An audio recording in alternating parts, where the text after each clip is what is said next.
कोणतं काम होतं जे करण्यासाठी मला रात्री 2 वाजता निघावं लागलं. तर विषय असा आहे ना पब्लिक, मी तुमचा लाडका करण आणि पुन्हा एकदा स्वागत करतो आपल्या मिनी व्लॉग मध्ये. आपल्या दिवसाची सुरुवात काहीतरी कांड केल्याशिवाय होत नाही आणि आज शेटच्या डोळ्यातनं सारखंच पाणी येऊ लागलं बघा. इस विधी का निवारण करके आम सीधा निकल पडे कचोरी खाणे को. कचोरी खायला आलतो पण बंधूंचं लक्ष काय कचोरी खाण्याकडे नव्हतं बघा, त्यांचं लक्ष होतं फक्त फोनवर बोलण्यावर. लय दिवस झालं बाहेर गेला नव्हता म्हणून म्हणलं चला बंधूंना म्हणलं चला आपण जरा जाऊन कपडे वगैरे घेऊन यावं. कपडे घ्यायला पोहोचलो direct VIP the perfect main शॉपला. बंधूंनी तर त्यांच्यासाठी लवकरच शर्ट चॉईस केला पण मला काय सुचत नव्हतं बघा, एवढे कपडे होते तिथं.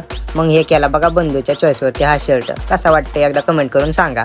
कपडे वगैरे घेऊन सीधा निघाला आपण घराकडे. मग काय 11 नंबरची रिक्षा पकडली आणि थेट पोहोचलो बघा घरी. घरी येताच डायरेक्ट आलो आम्ही छतावर बघा. आपला ठरला होता आज पतंग उडवायचा कार्यक्रम. मग काय आपले कार्यकर्ते पण लागले होते कामाला बघा. हा कार्यकर्ता एवढा लाजत होता बघा पुरीपेक्षा जास्त. त्याला म्हणलं ब्लॉग मध्ये घेतो तेव्हा. आम्ही जर आयुष्यामध्ये काहीच नाही केलं बघा पण म्हणलं चला पतंग तरी उडून बघा. पण काय पतंगनी पण साथ नाही दिली बघा, ती पण पडली बघा खाली. लेरो से डर कर नौका पार नहीं होती, कोशिश करने वालों की हार नहीं होती. हे म्हणून आम्ही पतंग उडविली बघा शेवटी. तुम्हाला तर माहिती आपलं नशीब एवढं बेकार की अखेर शेवटी पतंग स्वतःच कटून गेली बघा. तो गाइस दुख की खबर है, हमारी पतंग का दौरा मांझा टूट गया है. इनको पूछते कैसा लग रहा है आपकी पतंग गई तो. बहुत बुरा लग रहा है. बोलो तुमको कैसा लग रहा है.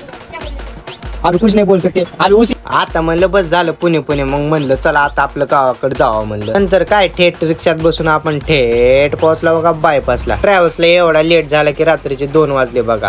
शेवटी तुमचा भाऊ ट्रॅव्हल्स मध्ये बसून निघाला गावाला. आणि कोणत्या गावाला निघाला हे बघण्यासाठी नेक्स्ट ब्लॉग बघायला विसरू नका. आणि आजचा ब्लॉग इथे समाप्त करीत आहोत. धन्यवाद.